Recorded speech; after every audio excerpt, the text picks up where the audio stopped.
agree with Alan Greenspan, we ought to just eliminate the debt ceiling. Oh, absolutely. We do. The ability of almost every working American to access more credit than they should have been able to masked the underlying fact that lower and middle class incomes were not rising. That's not a tenable strategy. Isn't now the time to eliminate it? Oh, we've been a long time ago to eliminate it. Let's put aside terrorism. Let's talk only about our own homegrown animals that are patrolling America right now. So it goes down to the simplest thing. Be prepared, be vigilant.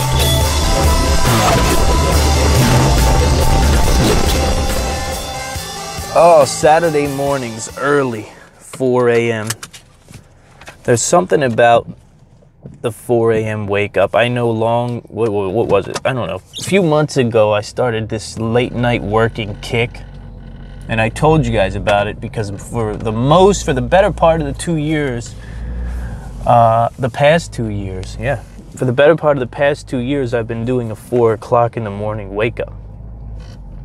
Not every day, but most days. And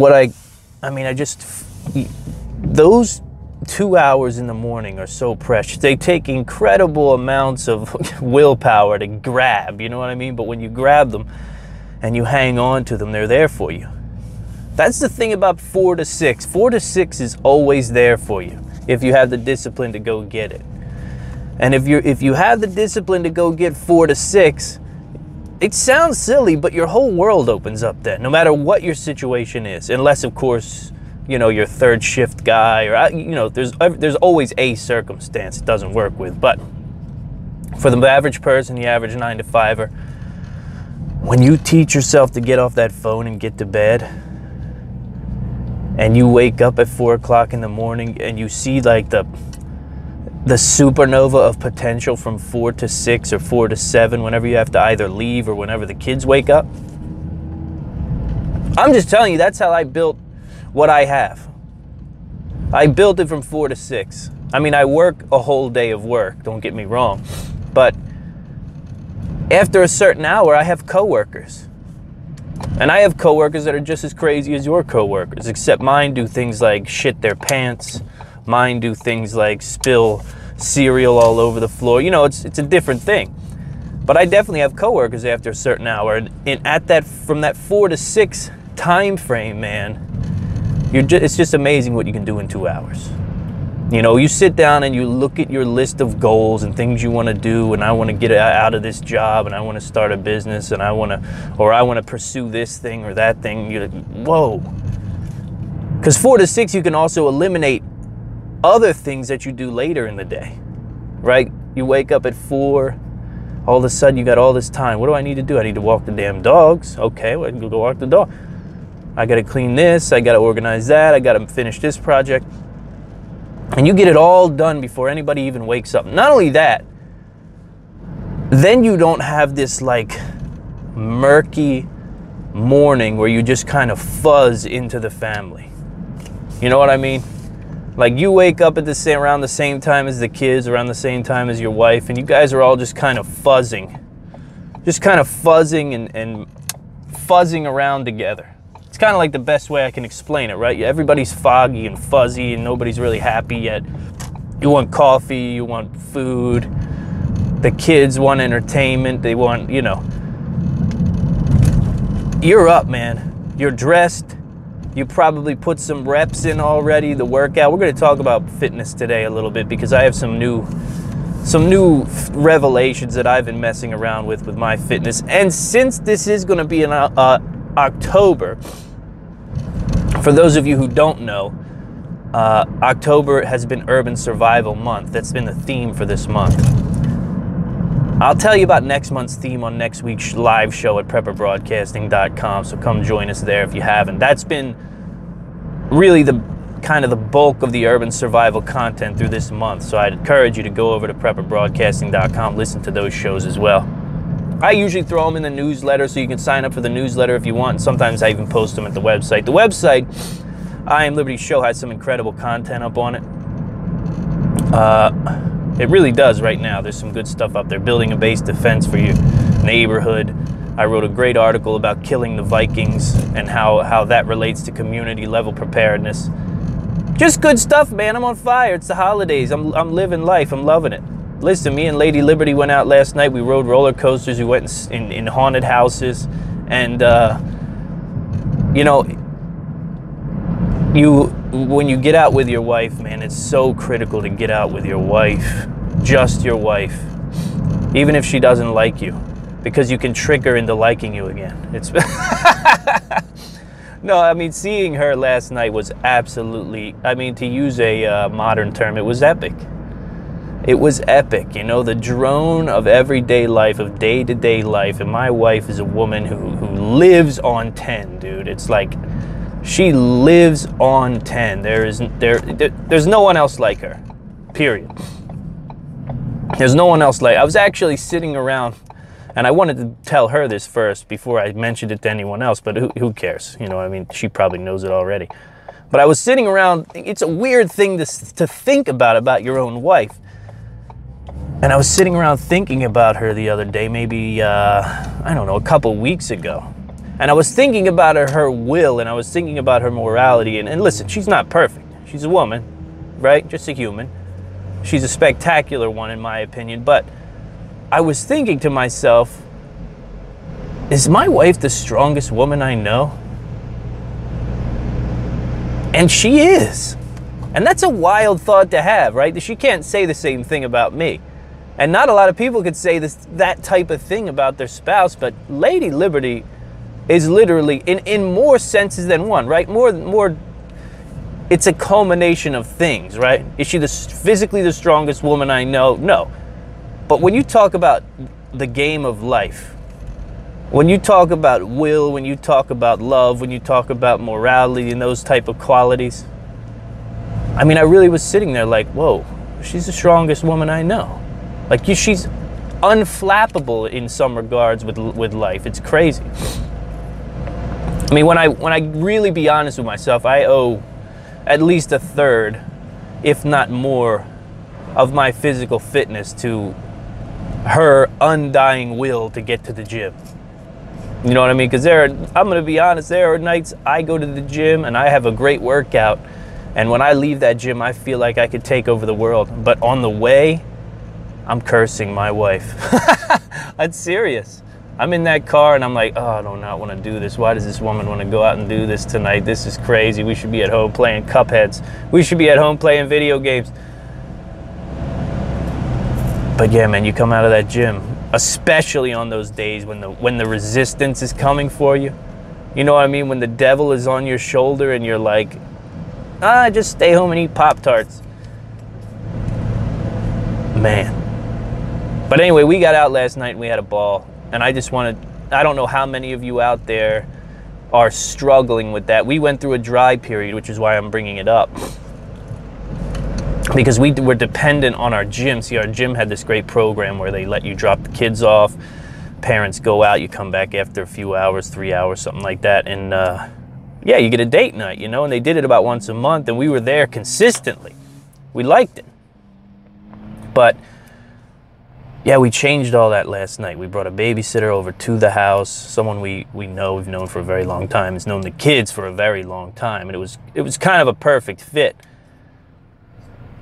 And it had been a few months, man, since we got out, and even the times that we got out were like we're browsing in the mall or in a bookstore or eating and talking about work to one another. And you know, it's not just about getting out, but it's about getting out and doing something cool like you used to, you know? That's the deal. It's getting out and doing something cool like you used to, because for us anyway, we would always do fun, interesting, cool things, you know, when we were falling in love and the years that followed, until we got in the sort of grind of career and then children, you know, that took over. But I'm telling you, man, you feel the power, you know what I mean? You feel the relationship leveling up if you put in the time to get out together. You know, and there is something to be said about having a babysitter at your house. For the kids to be able to, you know, we don't have to go anywhere. We don't have to go sleep over somewhere. We're at home. It's comfortable. You come home, the kids are there. They're waiting for you. It's lovely. It's lovely, man. If you don't have it, You have to seek it out because you have to have that time alone with each other. Honestly, for the vast majority of people, you have to have that time alone with each other. It's just, it falls apart. Maybe it doesn't fall apart to the point where you break up or you cheat or whatever, whatever the situations are that end marriages. But I can tell you this much. You're going to forget all about what that other person's about. They're just going to be another thing in your life, another checkbox in your life. If you don't spend intimate time together like that. I mean, it's crucial. It's crucial. And I'm echoing words that I've listened to. I'm not saying this from the standpoint of someone who's done like vast studies. I'm saying this from the point of someone who's been in a relationship for 15 years, married for 10 years. I mean, I'm no neophyte to the relationship thing here. Married, 2 kids, married young on top of it. So there's some nuance there. I didn't spend my my 20s, in a drunken stupor at the clinic, making sure I didn't have an STD. Like, I was married and forging towards goals, which, that's another reason why I am where I am today, I guess, where I'm in such a spot that makes sense for me. But whatever. Listen, we got a lot to talk about, but I definitely wanted to mention the little date night and how exciting it was as inspiration for the men out there, the husbands out there, because it makes a difference, man. Men, I feel like men have so changed lately. Whereas there used to be a time where women carried the pole, they carried the flag, They carried the flag on the relationship's health. And you can even see it in old movies and stuff, right? The wife wants the house to look real nice and the dinner to be perfect and everything to be right when the husband comes home. She wants the relationship to work. And she tries out all the new things and this and that. And man, I'm a part of these great communities. The Tactical Dads community is a phenomenal community of guys. I'm part of another group called the Dad's Edge. I think that's their name. I'm not 100% sure. Something like that. Dad's Edge podcast. I've been heckling them to let me come on and talk about the new book. We'll see if they do. But anyway, when you're a part of these great communities, you talk to all these fathers and these dads and these husbands, and you see their struggles and you see their successes, and you've come to realize, like, there's a whole movement of men out there who are really thinking about success of their relationship. They're placing it high up on the totem. It's not the way people make it out. When you get around guys and certain types of guys and it's like, yeah, I'm stuck with her for 18 years because I got kids, or it's like, I'm just going to drone through this thing, and if it works, it works, and if it don't, it don't. Divorce is always an option. You get around these dudes who are the type of a person who decides, I'm going to join a group about fatherhood and manhood and being a good husband, and you realize, like, oh, it's different. Like, it's not the same fodder that you think is out there, you get told is out there. It's like people are putting in effort.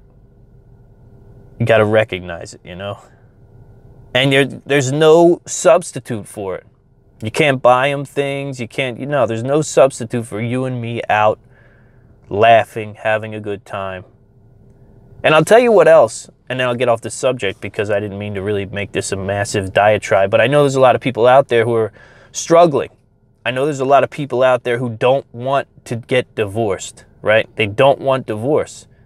Like, they don't want to be their parents. They don't want to, and they also don't just want to stay together for their kids. You know what I mean? There's a whole slew of these guys out there who are like, look, I want a good relationship with my friend who I fell in love with, who I got married to. Like, that's what I want. I don't want we're just getting by. I don't want we're living, we're coexisting, we're cohabitating. I've talked to guys, I've seen guys who have been hit with the left hook from a woman that just fell out of love with them. And I don't know the backstory of it all, but I can tell you right now, when you see a man hit with that, it's brutal. It's brutal. And there's a lot of guys who've seen that too, and they're working hard, man. They're working hard. But the one thing I wanted to say before we move on is just this idea of don't make it an itinerary. Don't make it rigorous, these nights out. Pick something that's free-flowing.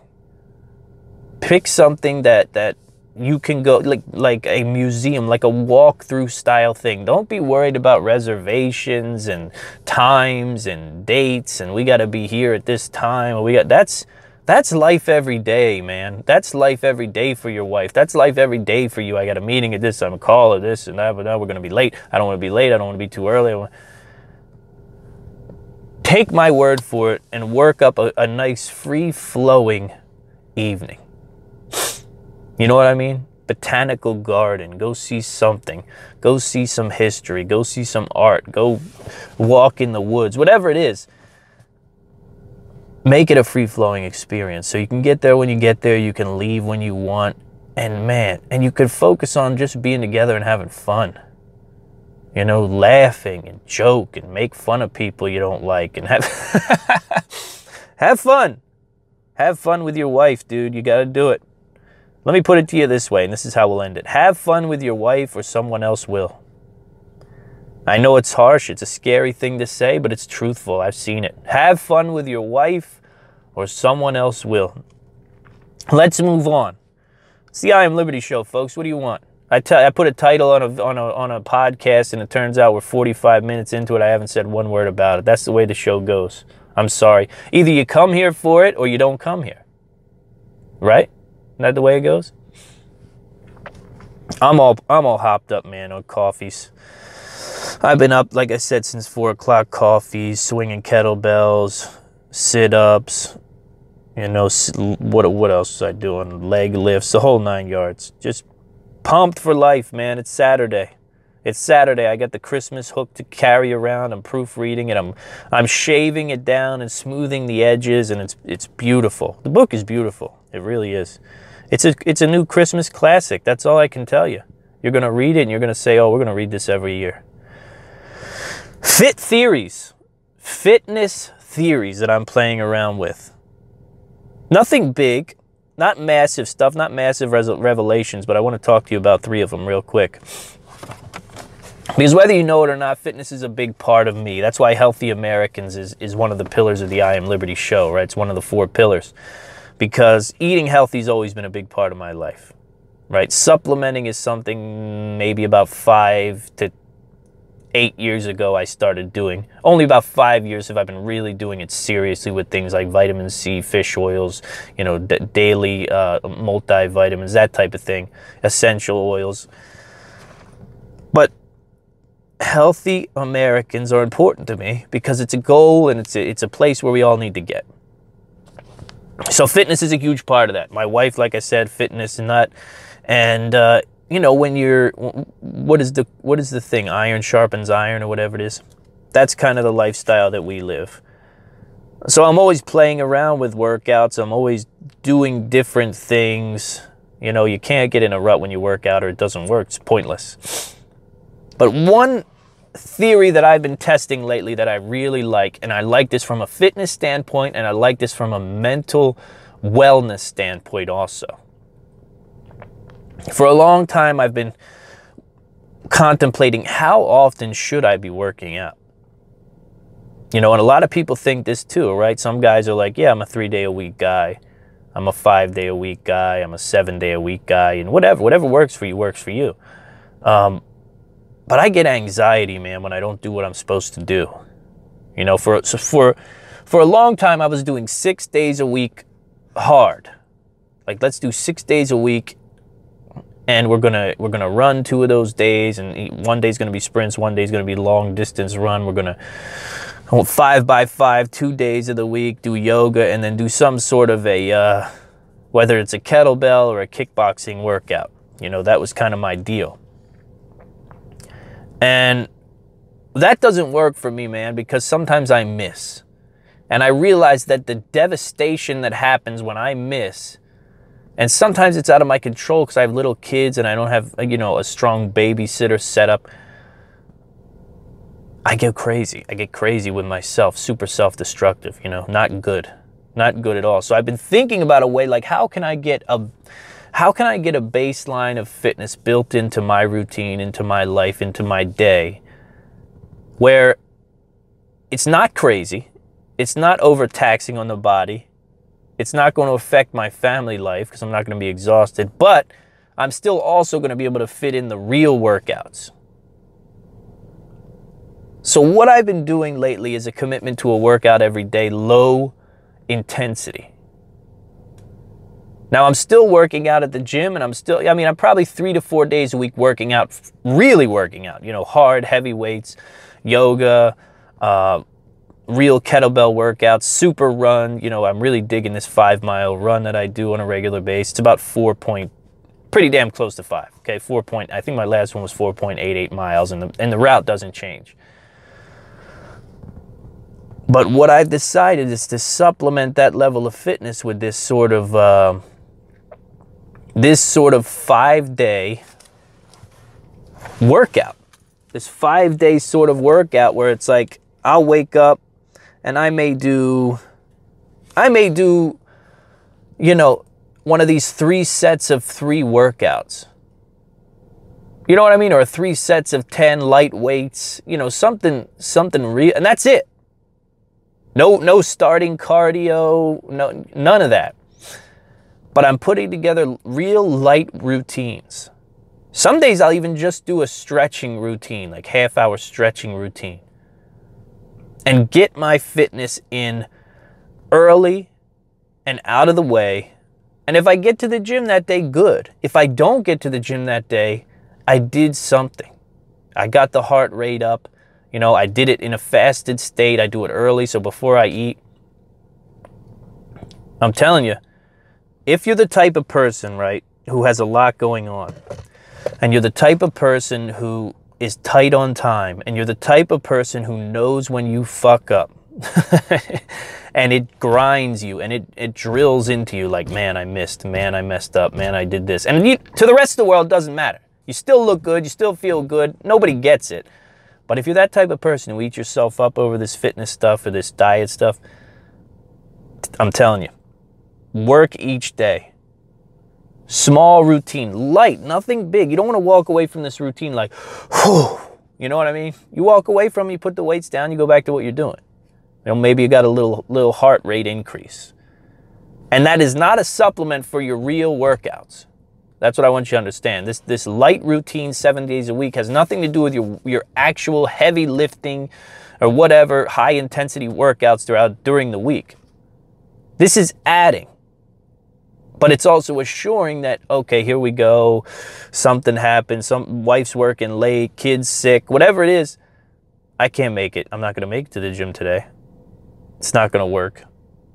But I got my low intensity workout in this morning. So I did something to kick it also helps you kick your day off too. You come out of that low intensity workout and you're like, oh yeah.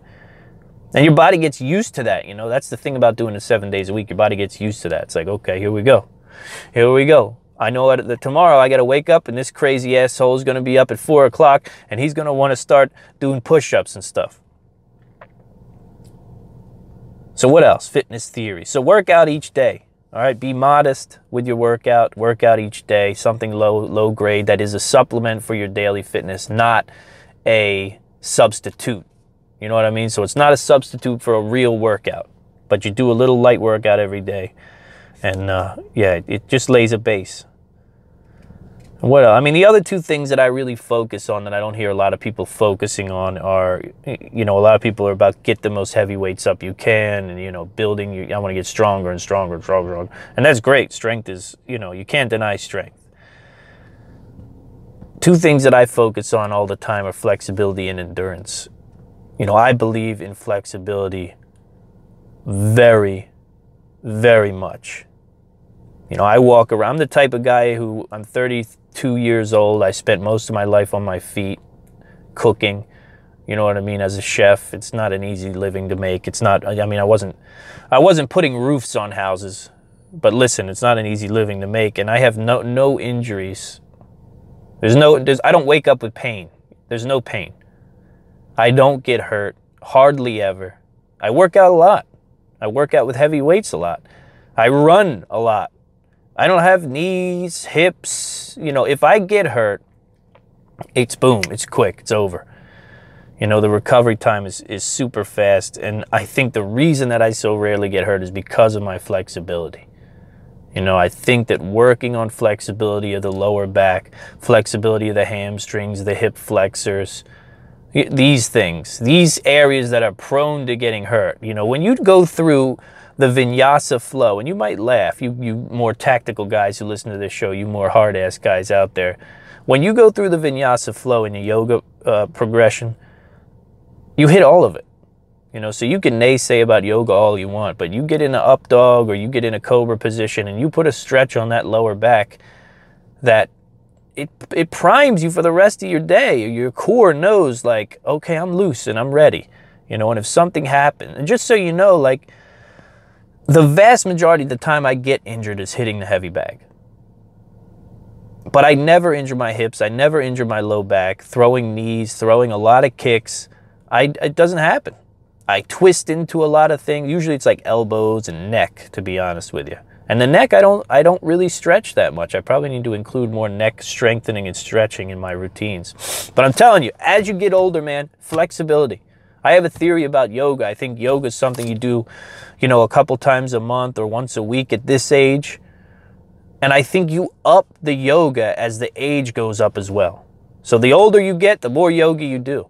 You stretch that body out, man. I believe in it. I think it was Kareem Abdul-Jabbar who said that he believed that much of his success in the NBA and the reason that he was so injury-free and able to put up the stats that he was able to put up was because of his practice in yoga. Just telling you. And of course, endurance always takes the cake for me. Endurance, I need it. I need endurance in my life. You need endurance in your life. You know, that's what keeps you going. That's what allows you to do more. That's what allows you to pick yourself up off the floor and do more. So I put an emphasis on flexibility and endurance, and they're very important to me. You know, like I said, this is not to discredit strength. Strength is undeniable. It's an undeniable quality, and it's one that you should always work to improve, of course. But don't forget about flexibility and endurance. And if I had to rank them, man, I'd probably put strength last, to be honest. Because I only go for strength a few times a week. I mean, think about it. How often are you in the gym, unless you're a guy who is just, I'm just wrapped up in it, you know? But how often are you in the gym lifting heavy weights to get stronger exclusively? You know, do you work out like that 3 times a week, 4 times a week? Okay. Let's say you work out like that 5 times a week. So how often do you use your strength? Right? How often do you use your endurance every day? How often do you use your flexibility? You know what I mean? For me, that's just how I rank them in my head. I want to let you know because it's not the common way of thinking, but it's the way that I think. Flexibility is crucial because then I can lift heavy weights and not get hurt. Or if I get hurt, if I tweak something, it's not as bad as if I go in there like tight rubber bands. And again, endurance. Endurance is going to allow you to work out hard and still be dad and still be husband and still be around when everybody's asleep. And for me, that's just critical, man. That's just critical. So look, we're going to take a short break. We'll get back. We're going to talk about rare resources in the urban survival setting. Okay, so this is a fun little topic about where to go find stuff if you need to find stuff and how to know where things are going to be, even after the hordes have picked it all over.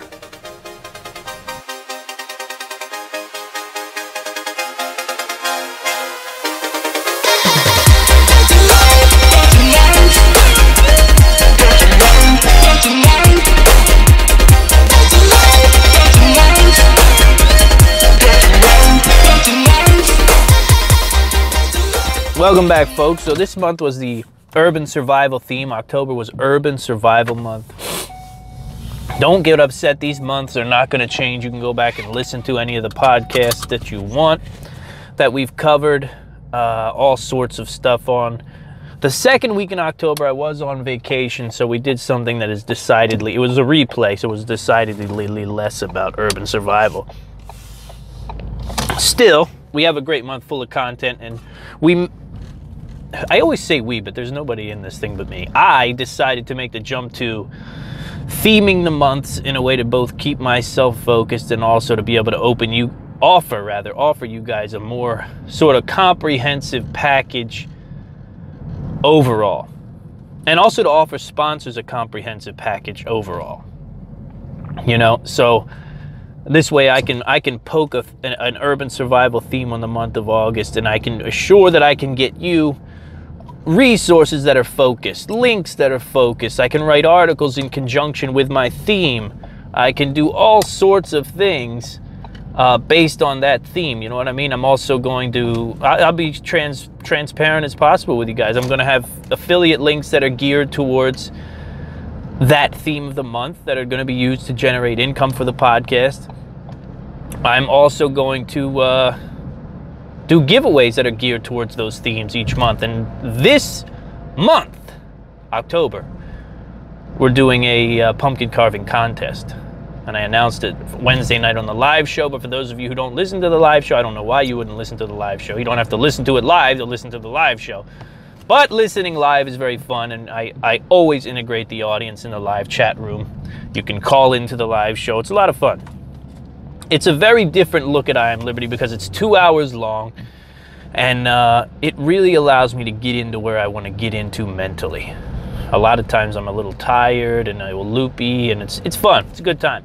And I'm surrounded by good people, friends, you know, people who have been with me for a long time and even do shows of their own now. You know, I've had fans of the show, and I've been like, hey, you should do this, you should do that, you should do your own podcast, and man, they're doing it now. So it's fun. They understand, you know. Anyhow, giveaway this month is a pumpkin carving contest. All you got to do is send me a picture of your pumpkin. IamLibertyShow.com. You can follow me on Instagram. Listen, follow me on Instagram, please. I'm having so much fun on Instagram. Forget about Facebook, forget about Twitter. They're whatever. The way I look at them, Facebook is very personal for me, right? I might even take the I Am Liberty Show Facebook page down. I don't do anything with it. Facebook is about family. I don't have many friends. It's about connecting with family. It's very personal for me. Twitter's a war. If you want to go get in a war, go to Twitter. Simple. It's a battlefield. If you're in the mood to battle and argue and fight and get upset, go to Twitter. If you want to go have fun with your life, if you want to take fun pictures, if you want to play around with filters, and if you're a creative person like me, Instagram is so much fun. You can actually link up with people who will get into what you're into. I've also made a pact. I'm not following people I don't want to follow.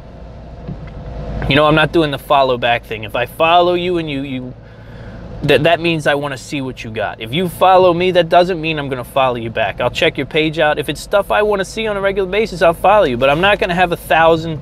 I don't want 2,000 followers and be following 4,000 people. And then I go on an Instagram feed and I'm like, I don't know what's going on here. No, I'm very clear about what I want because I like it. I really like it. So follow me at I Am Liberty Show at Instagram, and you can message me, send me your pumpkin picture that way. Any way you can contact me is fine. You can go to the website, IamLibertyShow.com, and just fill out the contact page. I'll get back to you, and you can send me a pumpkin picture that way. The best way is IamLibertyShow at gmail.com. That's the best way to get a hold of me. So that's the deal. And what you're going to get for your troubles, I was going to give away a strike pen as part of this combination, but I don't know where it went. I gave it to my son. He was playing with the flashlight, and now I only have half a pen. So if I find the other half, strike pen's coming to you. It got all the parts and pieces. It's a cool little tactical pen. I think it's called the TAC Light, self-defense flashlight. You're gonna love this thing. This thing it's one of those serious survival tools that you wouldn't find anywhere else but in a prepper store. It's a cool little tool. It just doesn't fit into my loadout. It doesn't fit into my lifestyle. It's not something I would use on a regular basis. So I'm gonna put it in a backpack, which is an assault pack from apesurvival.com. It's a cool little bag. You're gonna dig it. I'm gonna fill it with those items, send it your way, and that's gonna be the prize pack for the Urban Survival giveaway this month. So that's the idea behind the theme. We can do a giveaway every month if we want. We can do a challenge. We can do, like I said, products, affiliate links. It helps with sponsorship. It's a big deal, this themed thing. So that's the deal. That's what I wanted to do. This topic today, based on urban survival, is about resources and resource maps in your local area. Now, this goes into the idea of existing in an urban sprawl that has collapsed entirely. Okay, so some of my thoughts and ideas lend themselves to today, to modern times. Some of my disaster preparedness topics lend themselves to surviving hurricanes and winters and floods and all that kind of stuff, and just, you know, whatever. Things that happen, they happen. There's no denying they happen. Then, there's some topics that are strictly about the end of all things. The shit hits the fan. The end of the world as we know it. The collapse, whatever you want to call it. And this is one of those topics. Okay, because when you get into urban survival, you really do start to talk about things have gotten real bad, and now it's time to figure out how our lives are going to change and how we're going to survive in this changed environment. So when we're talking about resource maps, you know I'm big on maps when it comes to bug out, when it comes to resource runs, when it comes to all these things, the building your base defense. You need to have layouts, you need to have maps, you need to understand where you're going to go, what you're going to do, why you're going to go there. So this is no different. Except this resource map is going to look at the layout around your home in a sort of radius that you think you can handle. You know, what can you hike to? What can you walk to and walk back to in a day's time, or in less, depending on the situation you're in. You know, when I think about running for resources in a collapsed urban environment, I think about doing it maybe about 4 a.m., maybe about 3 a.m., you know, and hitting the ground running, almost getting to the location as the sun's coming up, and using that early sun to sort of, you know, scavenge whatever I can, and heading back hopefully before I run into most people. Right, because the whole deal with the collapsed urban environment, if you haven't bugged out of that location, it's the idea that, man, I don't want to see anybody. I don't want to see anybody except for those people in my community. You know, but the moment I leave that community, I know all bets are off. If we're talking about a true collapse situation, which is what we're dealing with with this topic, okay? People don't like to go down that road because it's been sensationalized, but look, it can happen. And if it happens, you need to be prepared for it. I'm not afraid of the prepper word, I've told you that. The prepper moniker doesn't scare me one bit. When I talk to people, you know, for a long time I used to say, yeah, I'm a writer in the outdoors and survival and disaster preparedness market. I've cut it very short and made it very succinct. When they ask me what I do for a living, I tell them I'm a writer. Oh, what do you write about? I write about the end of the world. Period. That's it. That way I can get right to the meat of the issue. Either you're going to ask questions and be intrigued, or you're going to say, oh, that's weird, and go away. Either way, it saves us both a lot of talking. Well, what do you write about? Oh, I write about the outdoors and survival. Oh, okay. Like, what? And who do you write for? You know what I mean? So I go right to the heart of the matter. I write about the end of the world. That's what I write about. I enjoy it. I enjoy reading about it, writing about it. I enjoy reading other articles that people write about it. I enjoy reading about real life accounts where the world has come to an end. And I don't mean the whole world, but I mean, you know, collapses of civil order, like the one in Venezuela that we just seen. These are things that I enjoy. So that's the sort of premise of what we're talking about right now, right? So in creating this urban resource map, which is, you only want to create it in certain circumstances, right? You can exist in your environment currently. Like, you're not going to bug out. Then you want this resource. If you're leaving, forget about this resource map. It's useless unless you make one that's out of your, like on your bug out route out, which is very helpful also. But for the most part, and if you're concerned about the bug out, if you're like, well, the bug out's good, I got the bag, I got a plan, I got a place. One thing you might be missing is when to bug out. And next week on the live show, I'm going to do a whole show about when it's time to bug out. You have to listen to this show. It's sort of the apex of the urban survival theme, the urban survival month. It's sort of like the supernova, if you will, because it all comes down to that, when things get bad enough. And you want to know exactly when to go. And I have the formula for exactly when to go from an acronym that I didn't create called Red Out, and you guys are going to love it if you haven't heard it. If you have heard it, it's going to be a fun conversation either way. So stay tuned for that. Come to the live show for that. I've also got another big announcement that's going to come Wednesday as well. Resource map. You sit down and you plot out your living space, and you plot out a 5-mile radius or whatever it is you want to do, 2-mile radius. And I want you to look for several things. I want you to look for warehouses. See, automatically you put a resource map together, you might think of things like supermarkets, department stores, hardware stores. When putting a resource map together, you want to think about places people aren't going to go. Because, well, really what you want to think about are places people are going to go first. Like, where's everyone going to go? Everyone's going to go to a few places, right? The supermarkets are going to get taken down. The Walmarts, the Lowe's, you know the places. I want you to think about warehousing.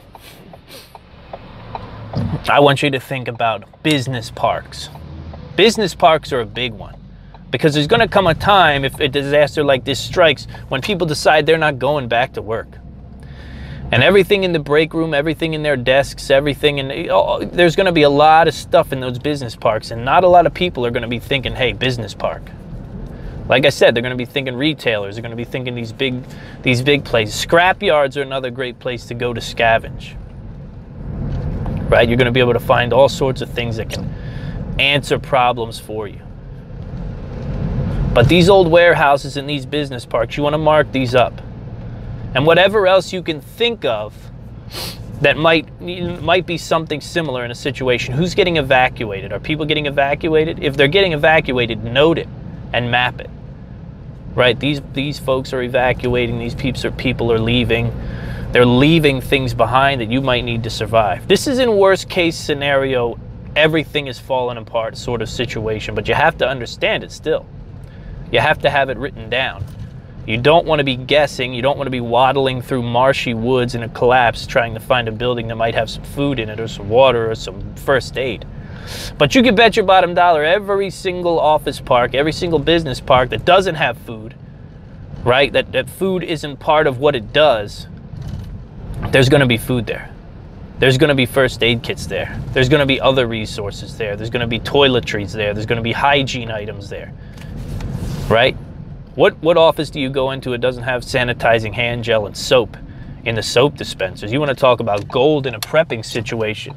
You go into a business park and you start ripping that soap out of the wall, man, when you haven't had soap or a shower with soap in however long, or maybe not a shower at all. It's a big deal.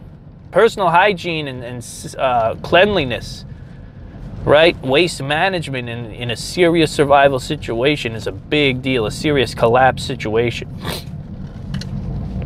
But it's like I told you, if you don't map these things out, who knows?